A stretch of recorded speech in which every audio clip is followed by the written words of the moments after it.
কোনো প্রশ্ন নাই। নিঃসন্দেহে আপনি আল্লাহর নবী। সুবহানাল্লাহ। তার চরিত্রই প্রমাণ করে নবীদেরকে বায়্যিনাত দেওয়া হয়েছে, এমন চরিত্র আচার আচরণ দেওয়া হয়েছে যাতে করে লোকেরা অভিভূত হয়ে যায়, আকৃষ্ট হয়ে যায়। হযরতে যায়েদ তিনি তো কৃতদাস ছিলেন, হারায় গেলেন বাপ মা থেকে, আর এরপরে কুদরত তারে মুহাম্মদ সাল্লাল্লাহু আলাইহি ওয়াসাল্লামের ঘরে উঠায় দিল। তিনি তখনও আল্লাহর নবী, তখনও নবুয়তের দায়িত্ব পান নাই। যায়েদের পিতার কাছে খবর হয়ে গেল যায়েদ আছে রাসূলের বাড়িতে, মুহাম্মদ সাল্লাল্লাহু আলাইহি ওয়াসাল্লামের বাড়ি মক্কায়। তারা এসে হুজুরের সঙ্গে দেখা করে বললেন, মুহাম্মদ সাল্লাল্লাহু আলাইহি ওয়াসাল্লাম জানতে পেরেছি আপনার কাছেই আমাদের ছেলে যায়েদ আছে, মেহেরবানি করে তাকে আমাদেরকে ফিরায় দেন। হুজুর বলেন, যায়েদ যদি তোমাদেরকে চিনতে পারে আর যদি যেতে চায় আমার পক্ষ থেকে কোনো আপত্তি নাই, অবশ্যই যাবে। তবে যায়েদ যদি যেতে না চায়, আমি এমন লোক নই যে কেউ আমার কাছে থাকতে চাইলে আমি জোর করে তাকে ঠেলেও দিতে পারি না, আমি তেমন লোক নই। পিতা বললেন, আপনি অবশ্যই যুক্তিপূর্ণ কথা বলেছেন। হযরতে যায়েদ কানা হলো। হুজুর বললেন, তুমি কি চেনো এদের? কি? যায়েদ বললেন, চিনি, ইনি আমার বাবা, উনি আমার চাচা। যায়েদের পিতা বলেন, বাবারে বাড়ি চলো, তোমার মা কেঁদে কেঁদে হয়রান, চলো বাড়ি যাই, বাড়ির যা কিছু আছে সব তোমাকে ফিরিয়ে দেওয়া হবে। হযরতে যায়েদ বলতেছেন, পিতা বাড়িতে যা আছে তাই শুদ্ধ, তামাম দুনিয়াটা যদি আমারে দেওয়া হয়, এই লোকটির কাছে থেকে যে ব্যবহার পেয়েছি আমি এই লোকের কদম ছেড়ে যেতে পারি না। তার চরিত্রই প্রমাণ করে তিনি নবী। কি ব্যবহার তো পেয়েছেন। কিতাবও এমন কিতাব যেই কিতাবের কোনো তুলনা নাই। কোরআনে কারীম নাজিল করে দিলেন আল্লাহ রাব্বুল আলামিন, এমন কিতাব দিয়ে দিলেন কোরআন শুনে মানুষ পাগল হয়ে যেতেছে। রাসূলের উপরে কিতাব নাজিল হলো, হুজুর তেলাওয়াত করতেছেন কাবা ঘরের পাশে বসে। হজের মৌসুম এসেছে, আবু জাহাল ঘরে ঘরে গিয়া বলতেছে, আমার দেশে একটা পাগল হয়েছে, নাউজুবিল্লাহ, তারে জেনে ধরেছে, খবরদার তার কাছে যাবা না, কি বলে তাও শুনবা না। ওই যে লোকটা দেখা যায় এখন, পাগল দেখার একটা উৎসাহ লোকেদের মধ্যে সব কালে আছে। লোকদের চিন্তা হলো কি বলে তা না হয় নাই শুনলাম, কিন্তু লোকটা কেমন, পাগলটা কেমন, একটু দেখে আস। তারা চলে গেল দেখার জন্য। কানে আঙ্গুল দিয়া গেছে, কেউ বা কানের মধ্যে তুলা দিয়া গেছে। আল্লাহর হাবিবের কাছে গিয়া নবীজির চেহারা মোবারকের দিকে তাকাইয়া তারা দেখতেছে, দেখে দেখে চোখ আর ফেরে না। আহারে, এত সুন্দর কি মানুষ হয় নাকি?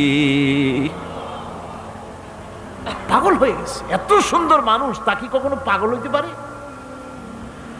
আমরা তো পাগল দেখেছি, পাগলের জামা কাপড়ের খোঁজ থাকে না, মাথার চুল একদিকে, মোছ আর একদিকে, দাড়ি আর একদিকে, জামার বোতামের ঠিক নাই, দাঁতে ময়লা, জামায় কাপড়ে ময়লা।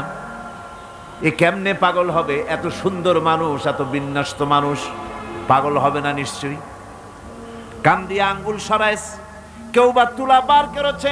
অমনি নবীজির তেলাওয়াত করা কোরআনে কারীম তাদের কানের ভিতর থেকে ঢুকে কলিজা স্পর্শ করলো।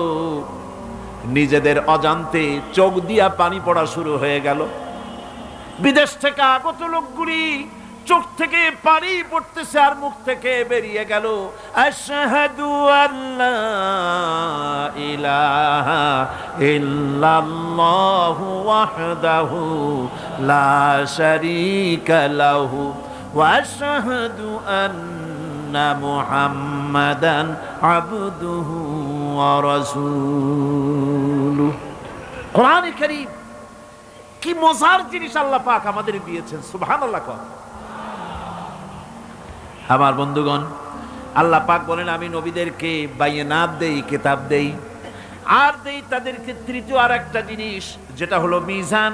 তার মানে হলো মানদণ্ড বা দাড়িপাল্লা। এখানে বোঝানো হয়েছে সত্যের সেই মাপকাঠি যা হক এবং বাতিলের মাঝে ওজন দিয়ে মানুষকে ঠিক করে দেওয়া যায়, এটার নাম মিজান। এই সুবিচার নবীরা ছাড়া সাধারণ মানুষের কাছে পাওয়া সম্ভব নয়। সুবিচার পাওয়া যাবে কেবল কাদের কাছে? নবীদের কাছে, কোরআনের কাছে, নবুয়তের কাছে আর কিতাবের কাছে সুবিচার। আর পৃথিবীতে সুবিচার নাই। আছে সুবিচার? হতে পারে না। সেই জন্য মিজান, দাড়িপাল্লা, এটা হচ্ছে ইনসাফের প্রতীক। এটা কিসের প্রতীক? ইনসাফের প্রতীক। এটা আবার মনে করেন না যে এটা জামাত ইসলামের প্রতীক। গ্রাম থেকে কিছু লোক আসছে, ঢাকা হাইকোর্টের সামনে গিয়ে দেখে বিরাট দাড়িপাল্লা টানানো। কয় যে বাপ রে, জামাত ইসলামের এত বড় অফিস! দুনিয়ার সব, বাংলাদেশের সবগুলি কোর্টের সামনে এরকম দাড়িপাল্লা টানানো আছে। ইনসাফের প্রতীক। এটা হচ্ছে ইনসাফের প্রতীক। ইনসাফ কি মুকদ্দাস তারাজু। এই পবিত্র একটি দৃষ্টান্ত আল্লাহ রাব্বুল আলামিন দাড়িপাল্লার সাথে দিয়েছেন, ইনসাফ। এই ইনসাফ কেবলমাত্র করতে পারে কারা? নবীরা। কিসের মাধ্যমে? কোরআনের মাধ্যমে। বায়িনাত দিয়েছি, কিতাব দিয়েছি, মিজান দিয়েছি। মিজান দিয়েছি, বিচারটা কেমন দেখো। বিচারটা কারে কয়? ইহুদি এসে একজন মুসলমানের বিরুদ্ধে নালিশ করেছে আল্লাহর নবীর দরবারে। নবীজি সাক্ষ্য প্রমাণ নিয়ে সবকিছু শুনে মিলে রায় দিলেন ইহুদির পক্ষে, মুসলমানের বিপক্ষে। কারে কয়? মিজান। নবী তো ইচ্ছা করলে তার নিজের দলের ওই মুসলমানদের পক্ষেই তো রায়টা দেওয়া স্বাভাবিক ছিল। ছিল কিনা কন? বাপ হোক, মা হোক, দলের নেতা হোক, সব সময় নিজের স্বার্থের দিকে টানে। কথা ঠিক কিনা? স্বাভাবিকভাবে বোঝেন, চট্টগ্রাম শহরে সবচাইতে বড় সন্ত্রাসী ধরা পড়েছে। পুলিশ বহু পরিশ্রম করে খাগড়াছড়ি থেকে ঘাট ধরে নিয়ে আসছে। ঢাকা থেকে টেলিফোন আসছে, মন্ত্রী বাহাদুরের টেলিফোন। হ্যালো, কে? চিটাগংয়ের এসপি? বলে হ্যাঁ। কারে ধরছো? কয় বল্টু মিয়া রে। ছাড়ো মিয়া, আমার দলের লোক তুমি ঠিক পাও নাই? কয় স্যার অস্ত্র শুদ্ধা ধরছি। অস্ত্র শুদ্ধা ছাড়িয়ে দে। এই জন্য পৃথিবীর সাধারণ মানুষের কাছে ইনসাফ পাওয়া যায় না। যায় আল্লাহ পাক বলেন, আমি নবীর কাছে মিজান দিয়েছি। সুবহানাল্লাহ। কেমন মিজান দিলাম? নবীজি বিচার করতেছেন, ইহুদির বক্তব্য শুনে মুসলমানের পক্ষে রায় না দিয়া রায়টা দিলেন ইহুদির পক্ষে। মুসলমান বেচারা অসন্তুষ্ট হয়ে গেলেন। তিনি চলে গেলেন হযরত ওমর রাদিয়াল্লাহু তাআলা আনহুর কাছে। কপাল কত খারাপ! তার কাছে গিয়ে বলছেন, আমিরুল মুমিনিন। তিনি তো তখন আমিরুল মুমিনিন হন নাই। যে বলছেন, ভাই ওমর, একটা বিচারের সানি করার জন্য আসছি। বলে, সানি আসছো আমার কাছে? পয়লা গেছিলা কার কাছে? গেছিলাম মুহাম্মদ সাল্লাল্লাহু আলাইহি ওয়াসাল্লামের কাছে। দেখেন অবস্থাটা। সবকিছু শুনে মিলে আমি মুসলমান, চান্দা দেই, জিহাদের পয়সা দেই, সাথে সাথে থাকি, জামাতে নামাজ পড়ি, জিহাদের ময়দানে যাই। বিচারটা আমার পক্ষে না হয়ে রাসূল ইহুদির পক্ষে রায় দিয়ে দিলেন। এটা একটা কথা হইল নাকি? আপনি বিচক্ষণ মানুষ, সবকিছু শুনে মিলে আপনি বিচারটার সানি করে দেন।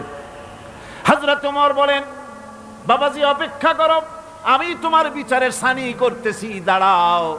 হযরত ওমর ঘরের মধ্যে ঢুকলেন, তরবারি নিয়ে আসলেন। খাপের থেকে তরবারি বার করে হযরত ওমর বলেন, যেই ব্যক্তি আল্লাহর নবীর ফয়সালা করার পর তা মানতে পারে না, তার সানি করতে আসে, তার ফয়সালা তো এই রকম করে করে দিতে হয়। তরবারি মারলেন, গর্দান পড়ে গেল। এর নাম হচ্ছে মিজান, ইনসাফ।